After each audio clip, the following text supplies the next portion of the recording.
I felt that it was easy to be myself and express myself through the violin. And I did not find it easy to be myself and express myself verbally. I did progressively get less happy and frustrated. I know now, looking back, that I was not using my creativity in a healthy, well, I wasn't using it, basically. I was going to say in a healthy way, but I really wasn't using it much at all. Really, within a few lessons, my neck pain was completely gone.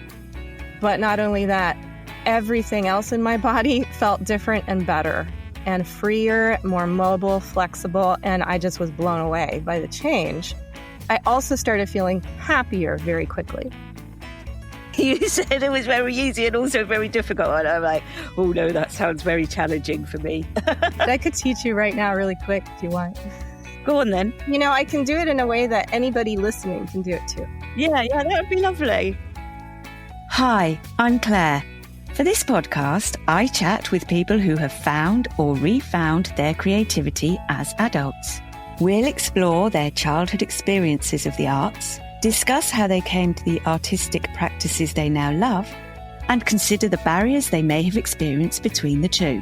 We'll also explore what it is that people value and gain from their newfound artistic pursuits, and how their creative lives enrich their practical, necessary, everyday lives. This time I'm chatting with Jennifer Roig-Francolí. Hi Jennifer, how are you? Claire, I'm great. Thank you so much for having me here today. You're very welcome. I'm looking forward to our chat. Start by telling me about your current creative life. What does that look like right now? Oh my goodness, what a question. Well, right now I am developing my ability to be in the present and go with what comes up. And that's not an easy thing to do always. So I'm actually practicing that really more for myself at the moment. That's my creative practice. If I talk about what I'm doing on the outside, I have courses for musicians and I do coaching for musicians. And that's a really creative outlet in the teaching of it. Brilliant. So music then. Tell me about the environment you grew up in. What kind of creative activities were encouraged in you as a child and as a young person? I feel so fortunate because, well, especially my mother is incredibly creative. She has tried pretty much everything I can think of and done it well. Anything from stained glass to painting to all kinds of crafts and arts. And so I was really encouraged from a very, very young age to just do things every day. We would just have fun making things together. And then in school, I was also fortunate to go to kind of an experimental school that was part of the university where my dad taught. There was a lot of emphasis on being creative and critical thinking, doing your own thing. And both my parents are musicians. So I was told, I don't really remember this, but my mom says, I said when I was 2 years old that I needed a violin. So I got one when I was 4 and became highly focused on that ever since. Yeah. Violin. I always think of those ones as perhaps more difficult because you don't have as much guidance with where to put your fingers. It's very much sound-based. Like I've played clarinet in the past. I've got guidance of where to place my fingers, but violin must be more, I don't know, it's more soundy, intuitive to know you're in the right place and hear that you're playing the right notes. Yeah, that's right. And it's not like a guitar that has frets either, or a piano that has keys. And you really have to train your ear, your hearing, to be able to hear what the pitch is that you want to create in your mind before it actually comes out.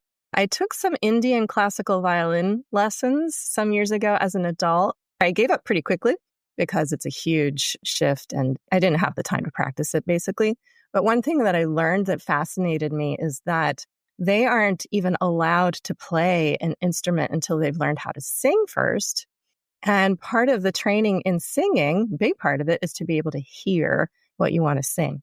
So it's really training the mind and the inner ear and the intention to be able to produce what you want to create. Wow. How did you learn? You already said that you were very single-minded about this and it was from a very young age. How did that whole process of learning and continuing and having the passion and practicing, how did that all play out for you as you grew up? You may have heard of this method called the Suzuki method. Yeah. Which is a Japanese method started by Dr. Shinichi Suzuki. And when I was 4, my mom found out about the Suzuki method and got me into that. When I did it, it was in the early 70s. And my mom learned the more traditional way of doing it that was being done at that time. It's evolved over the years, of course, like anything. But at that time, the way it was taught was that the parent, usually the mother, would be your main teacher and work with you and actually learn the instrument with you every day. So I had weekly lessons and there were group classes with other kids. And it was so much about enjoying what you're doing and making it fun and creative. There are 2 principles that come to mind. One of them is that Suzuki called it being nurtured by love. He has a whole book called Nurtured by Love on that methodology. And the other one is what he called the mother tongue method, where you're actually learning how to play music as if you would learn your mother tongue, your language. So you learn by listening and imitating and repetition rather than from reading. There are other, especially Western methods, where you start by learning the notes and reading what's on the page. And that's not how you learn a language. Your first language, when you're a baby, you learn by listening and imitating. So that's how I learned from a young age. And it was fun. Yeah, that is so interesting. Were you planning on continuing that and having music and the violin as a major part of your grown-up life? Yes, I had absolutely no doubt in my mind. And I was encouraged. So there was no reason for me to doubt that I would become a famous international violin soloist someday. So that was my childhood assumption. And my parents just supported that and did all the things that needed to be done to get me there. So I started competing pretty soon when I was very young, and I was performing really soon. I tended to win the competitions. And so I performed a lot with orchestras as a soloist and just actually was doing that as a kid and a teenager all the way up until pretty much age 19. Do you have an inkling now, looking back, or maybe you did at the time, of why violin was so important and this trajectory was important to you? Yes. I mean, now I'm 55 and I've spent many years looking back on my life journey and making sense of things the best I can. And of course, it's not over yet. And there's still a lot to uncover and discover. I think I chose the violin. I did choose it myself because my mother was a cellist at that time and my father played the viola. They used to play string quartets in our house when I was really little. And so I'd listen and I just liked the sound of the violin. And my personality, I guess, fits with that. I liked the melodies. I'm a bit of a leader type, so I liked the voice that stood out, right, with the melodies. And so I was attracted to the violin itself. And another piece of all of it was that I felt that it was easy to be myself and express myself through the violin. And I did not find it easy to be myself and express myself verbally. I had a hard time being part of groups. And in school, I didn't really connect very well to other kids my age. It was easier for me to be around adults and connect with the teachers and things like that. So there was something about music that came really easily to me. I also got an incredible amount of positive feedback for my abilities. And so I got a lot of love and attention from doing well as a violinist. That fed it. And, and so there's a lot of that. Interesting. Okay, what happened at age 19 then? Was there a big thing that made you stop or? Yes. And I actually never stopped. Okay. What I did stop was having the ambition to become a famous international soloist. I really dropped that pretty much from one day to the next. And this is touching on a subject that really is deeply personal. And the most important thing in my life, actually, is the creative spirit. People can use whatever word they want. It could be God or spirit or source or universe or nature. To me, it doesn't really matter what word we use, but I grew up in a family that was very loving, but didn't have any kind of spiritual basis. It just wasn't part of my upbringing at all. So for me personally, I think I turned music into that. It was my spiritual sustenance without knowing it. It was also my emotional refuge because when I was upset or feeling lonely or down, as kids and teenagers get, of course, we all do, I would often go into my room at night and in the dark, turn the lights off and just play my violin until, I got all the emotions out and processed them. And so it was really a huge support for me personally. And when I was 19, I met my husband-to-be, who introduced me to a different way of looking at life. And I was curious, I was open-minded, and he had a lot of interesting things to say about spirituality. And so I listened, and it was obvious to me that that is actually what I was looking for all along, but suddenly I had words for it. And also some practices that I could do, like meditation. And I was interested in contemplative practices and comparative religions. And it was like, oh, I don't need the violin anymore. So I did sort of throw the baby out with the bathwater in hindsight. And it's been a long, interesting journey along the way. But I didn't actually quit the violin. I kept playing. My heart wasn't in it in the same way. And I started playing in orchestras, which is something I never really wanted to do as a kid because I saw orchestra members and they didn't look happy to me. So that's part of why I wanted to be a soloist, to do my own thing and be happy. So then when you were playing in orchestras, were you happy?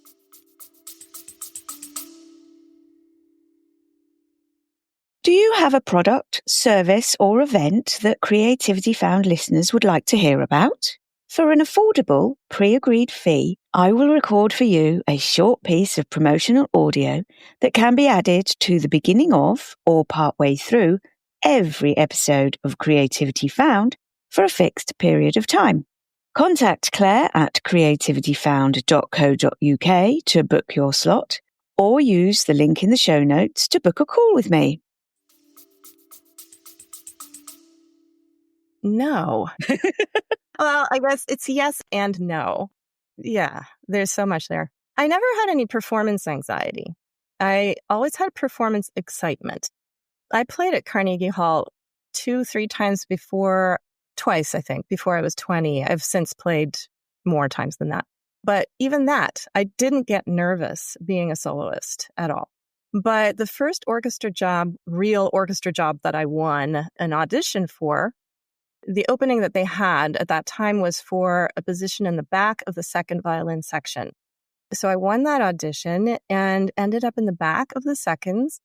And that's the first time I ever felt nervous because I was used to expressing my voice.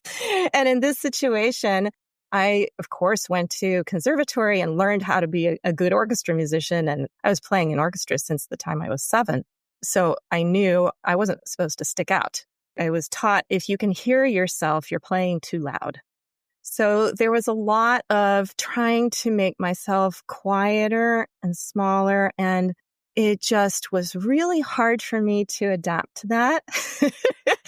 And I had an essential tremor that was diagnosed separately from that, before that actually, that was never an issue. But as soon as I started getting nervous, the essential tremor was amplified.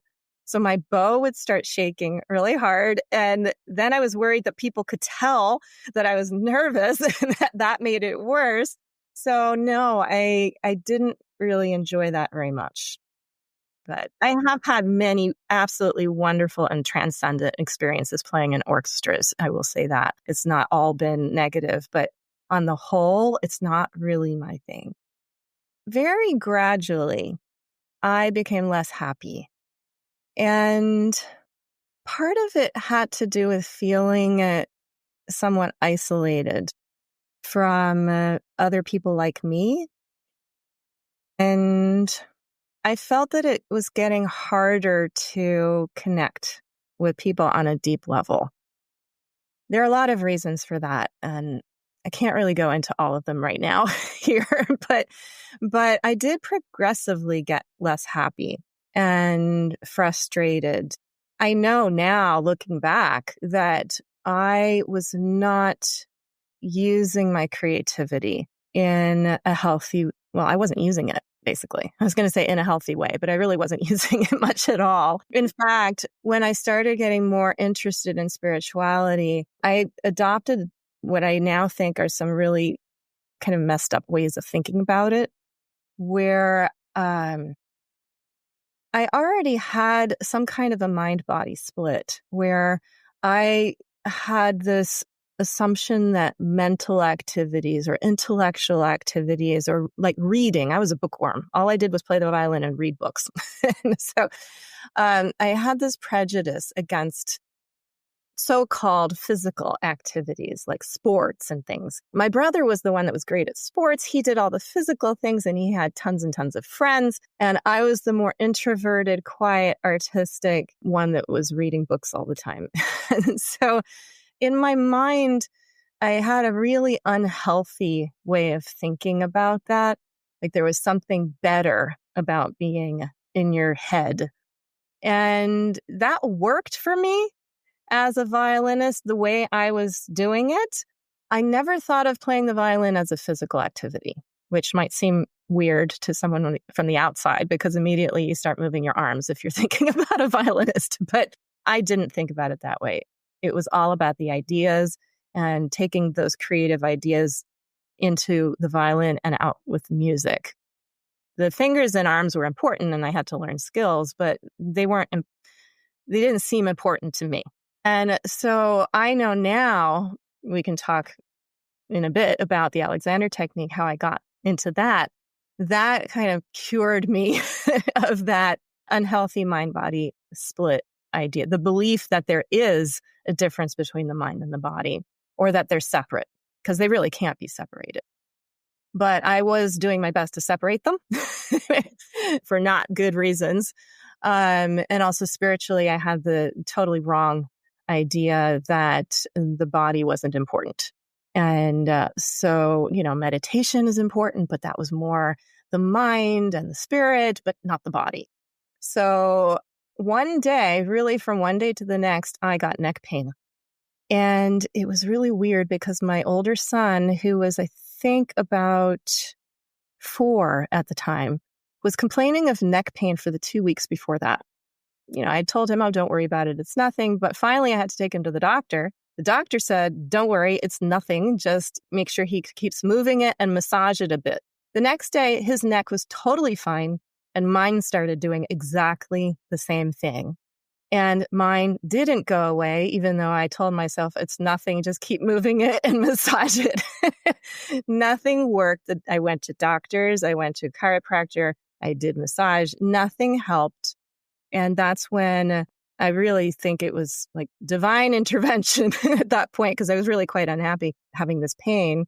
But I found the Alexander technique, and that completely changed everything in my life. Wow.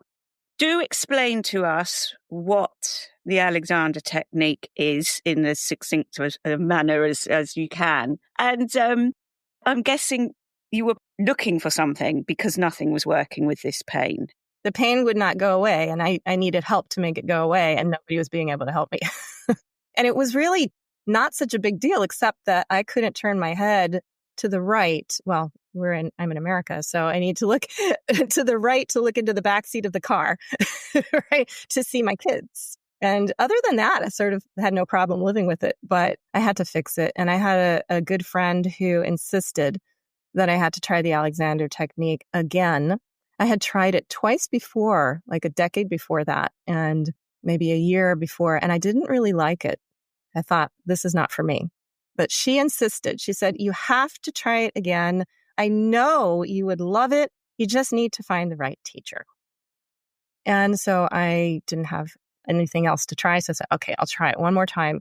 And I was fortunate, very, very fortunate to find my teacher because he was the right teacher for me. So I went to him, and really within a few lessons, my neck pain was completely gone. But not only that, everything else in my body felt different and better and freer, more mobile, flexible. And I just was blown away by the change. I also started feeling happier very quickly.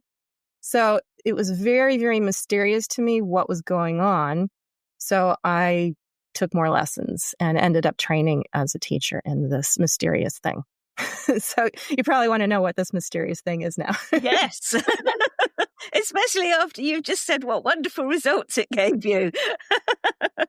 Well, there are a lot of ways to talk about the Alexander technique, and most people think it's about posture. If anybody listening goes to look it up, you'll probably find lots of pictures of teachers using their hands to guide students gently with movement, like sitting in a chair or standing. And I was taught traditionally that way, but I am really, really interested in what I think it's fundamentally about, which is about getting to know how you're thinking and how your thoughts are influencing how you experience yourself in your body. So, for example, if I get really angry, I get tight, and there's maybe a fight, flight, freeze response. Or if I have performance anxiety, or I get nervous talking with people, if you have a problem like that, the body stiffens, it gets tight, it contracts basically it's a fear response. So when you're thinking a certain way, your body reflects your mind. Your body's innocent. It just gives you what your mind is creating. So when I had those first lessons, my teacher helped me to realize that I was thinking in a way that was causing that neck pain. And it wasn't that clear to me because he actually didn't talk a lot. It was mostly with touch that he was helping me. But I did get enough of an idea that that's what it was about, that I went to the library and I read all of Alexander's books, which are not easy, and I don't really recommend them because they're in Edwardian language. He was born in 1869. They're not the easiest things to read. But I loved it. I devoured it because I was just really highly motivated to learn what this thing was. So I wanted to learn how to do it for myself, which I was not learning how to do in the lessons. They are educational, but they're also therapeutic. And with the touch, it's very, very healing to have that touch. But I wanted to learn how to do that for myself. So I ended up going to a 3-year teacher training, 1,600 hours of training to get certified.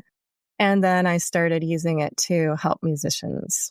And that was the beginning of new era in my life as an Alexander technique teacher. Yeah.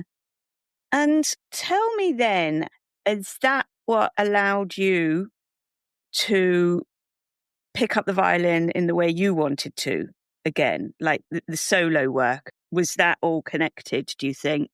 Yes, very much connected, but it took me many years to come back and really include the violin into that again. I did bring them to my very first lessons. I took a series of 30 lessons with my first teacher over a number of months. He encouraged me to bring the violin, but there was no pushing or pressure of any kind whatsoever to perform or even play it. So sometimes I would bring it and not even get it out of the case.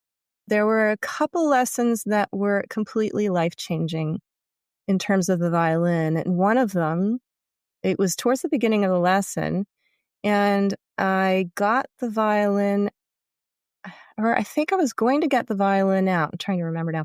And it was there in the case, and I just was standing there looking at it. And all I remember is that I thought, I don't really want to play it. I would like to quit. And that was the first time I had ever voiced that, or probably even let myself think that thought, that part of me wanted to quit and just give it up completely. It's like that wasn't allowed in part of my brain. Who would I be without the violin? So this wonderful teacher of mine allowed me to just be myself and said, well, what would that be like? Sure, you can quit. I don't remember the exact words, but he gave me permission that I wasn't being able to give myself to quit if I wanted to quit. And that was so liberating. And in the next moment, I thought, well, but no, that would be really sad. And then he said, well, why don't you get the violin out and play sad? So there was a bit of that. And then there was another time where I got the violin out and was just playing open strings and also intoning with the voice at the same time, like a hum. And suddenly it struck me really, really, really clearly that that was a prayer. It was like a light bulb. Suddenly I realized, oh, I can have this heartfelt connection with my creative spirit, God, source, love. I often use the word love with capital L because I think everybody can relate to that. I had that in my heart at that moment and was able to express that through the violin with ease. And to me, suddenly I realized that is a prayer. That's a real heartfelt prayer, the way I want to pray. And it wasn't a formal thing in any way. It was mine. It came to me. And the funny thing is that I didn't really follow up on that very much until many years later. There were just so many other things that I needed to go through. But I'm coming more and more and more back to that and starting to teach that actually these days. So that's really exciting to me.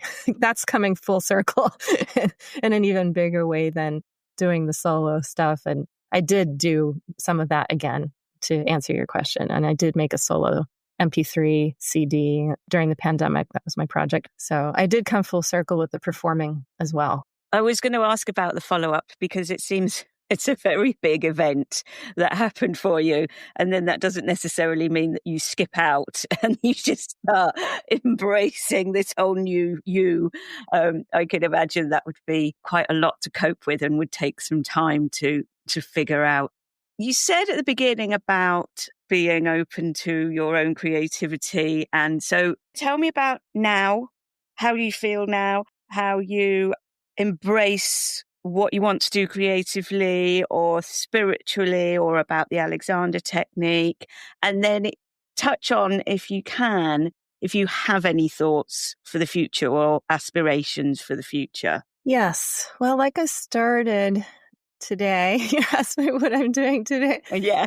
More and more, I'm getting the sense that the most important thing for me, and really, I believe for everybody, is to be paying attention to what's going on inside of ourselves right now. Like really, really right now. And like the practical way to do that, to integrate the mind, the body, the emotions, the soul, the spirit, everything that you believe is you. How do we be ourselves and be whole in this moment? See, I call my work the Art of Freedom method for conscious living and masterful artistry. And the Alexander technique is a huge part of that. But I've expanded the container to give myself that freedom. I think there's more to it, more to life than the Alexander technique, as wonderful as it is. So to be all inclusive, I have 5 life pillars, I call them: purpose, mind, body, spirit, and artistry. And that artistry is really the art of living. And it's the art of making music or speaking or writing, parenting, whatever the creative pursuit is. And that can be anything. We can turn anything into an art. So this is what I teach. And it's always about what's happening to me, to you, to us right now. And the question, of course, is always subjective. What's happening to me right now?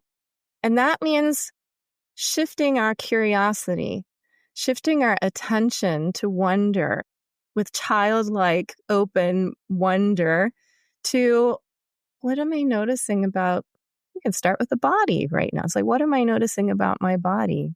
To just be present and be with whatever's showing up inside of myself.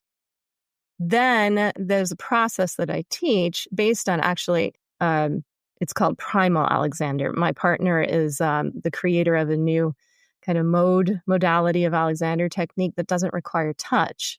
That's how I do all of my work online these days, since 2018, actually. So I only teach online without touch because it's all about the thinking. So for me, this is as creative as it gets, because if I can be curious and notice what's happening in me in the moment, and I can let go and change things that are happening in the moment within me, then I can also have an intention. Okay, what do I want to do next? And how do I want to do that? Maybe it's even I want to walk across the room and open the door. Well, I could do that in a mindless, habitual way and get there really fast. But the way I do it is probably going to be using much more effort, more tension than necessary. And if I keep living that way over time, I'll get back pain, neck pain, whatever. But if I pause and I become more mindful and present to my experience in the moment, and I become like a little child and curious about what's happening to me as I walk over to the door, and more flexible in my mind, when the body also reflects that. Open-minded, flexibility of mind, all of that being present, the body is part of that. So it's a wellness practice, but it's also super creative. And it's, I think, the easiest thing to do and the most challenging thing to do is to be really present to our experience and then decide what do I want? And then have an intention and create that in my life. So this is all really kind of abstract, but in the moment, it's super practical. But like when I'm coaching my clients, we're maybe looking at, okay, do you want to take that audition and get that job? Oh, you are stressed about it. You're sick of taking auditions and you feel really bad about it. You think you're never going to win and you're never going to get a job. So we're looking at how those thoughts are actually perpetuating the lack of success. It's not just about the body at all. It's about what do you want to create in your life? What kind of a life do you want? So I'm trying to do that more and more for myself, because if I don't do it for myself, how can I, in integrity, help anyone else? I think has to start here. Yeah. It doesn't sound easy to me at all. You said it was very easy and also very difficult. And I'm like, oh no, that sounds very challenging for me. I could teach you right now really quick if you want. Go on then. I can do it in a way that anybody listening can do it too. Yeah, that would be lovely. So right now, as you're sitting there, what are you noticing about your body? What's showing up? What do you feel? Well, I'm very tense right now because I've hunched my shoulders up and I'm pressing my hand against my chest because I just said to you, that doesn't sound very easy. And so now I'm like kind of bracing myself without even knowing that until you just said, what am I doing? But noticing that is really easy, right? Yeah. Yeah, that's easy. And what happened right now? Because I noticed it, I tried to remedy it by relaxing my shoulders and getting the pressure off. My hand is still on my chest, but I'm not pressing it into my chest. Okay. And what if you just notice the hand right now and you don't try to change yourself at all? You just notice it. Okay. That's right. Okay, your voice just changed, didn't it? Yes. Yeah, what happened? What do you notice if you just leave yourself alone? Well, it kind of went very calm. Yeah. That was easy, wasn't it? It was, yeah. Yeah. That's all there is to it, really. Thank you very much. That was a surprise for today. Oh, brilliant. Thank you. Back to the show. You've written a book. Is this about these techniques? Yes, it is actually, but it's about my life as well. The book has 3 parts, and it is written for musicians, but I've had so many people tell me that it's not just for musicians and anybody could benefit from reading it. So the first part of the book is about the challenges we face in those categories that I mentioned: finding purpose, mind, the thoughts that we have, the negative thoughts and self-sabotaging thoughts. Then we have the body and the aches and the pains and all that. And then we have spiritual, creative crises, lack of motivation and all that. And then we have the artistry, which can be for musicians, specific things like, oh, I can't play in tune. I'll never be able to play this rhythm correctly. All the artistic stuff is in there, causing problems for musicians. So that's all of part one. And I have lots of stories about people I've worked with, like client stories that make it kind of fun. It's not just about me. It's very much about musicians as a whole. And part two really is about me. It's the process. Much of what we've talked about today is in there. And of course, there's a lot more about how I found music and was then starting to suffer, and then found the Alexander technique, but then found Primal Alexander. My boyfriend is the creator of that. His name is Mia Morales. Credit where credit is due, right? So there's a lot about that, finding that missing link to what I believe is like pure Alexander, because Alexander didn't have a teacher putting their hands on to guide with touch either. And he solved his own vocal performance problems. He got hoarse as an actor, and that's the origin of this technique. He solved the problems himself by thinking differently. So I found ways to teach without my hands. That's part two. Part three is the practical methodology. Sharing, like what we did just now, you and me, is just like the tip of the iceberg, obviously, but it shows you how simple and easy it is to step into that. And then to be able to bring that immediate, instant ability to access calm, even in performance or at an audition. I'll just add that I think this technique is so, so, so important for our world right now, for everybody, because we have war and horrible, awful things going on right now. And people are really, really stressed and scared. There's a lot of fear. And if people knew how to just right now be present, there's always ease and joy and happiness on the inside. So to be able to immediately shift our attention and be like curious little children and notice the good things inside of us that are always there. We don't have to depend on so much what's going on on the outside. We become independent and interdependent, because when we heal ourselves, we're healing everybody around us too. So that's the book. Perfect. Thank you so much. How can people connect with you? Yeah, thank you. The book is called Make Great Music with Ease: The Secret to Smarter Practice, Confident Performance, and Living a Happier Life. And that's available on Amazon. And my website, it has lots of stuff about my work with musicians. And that is www.artoffreedom.me. That's .me. And I'm also very visible and active on Facebook. That's my main social media outlet to connect with people, and very easily accessible. And I also have a YouTube channel that has my violin performances, as well as lots of teaching videos. There's actually a video called Mind Body Awareness for musicians, which would be helpful for anybody, that helps you use the ability to notice ease inside of yourself and make it a 2-minute practice to bring calm into your everyday life and the things you do. To find the channel, it's just Jennifer Roig-Francolí. Thank you so much for chatting with me today, Jennifer, and giving me a bit of insight as well that I wasn't expecting. That was really lovely. Thank you so much. Oh, thank you so much, Claire. And thank you to everybody listening. I hope this was useful. I hope you enjoyed this episode. If you did, perhaps you'd like to financially contribute to future episodes at buymeacoffee.com/creativityfound. There's a link in the show notes. If you are listening on a value for value enabled app, such as Fountain, True Fans, or Podcast Guru, feel free to send a few sats my way. And if you have no idea of what I'm talking about, you can find out more by listening to my sister podcast called Podcasting 2.0 in Practice.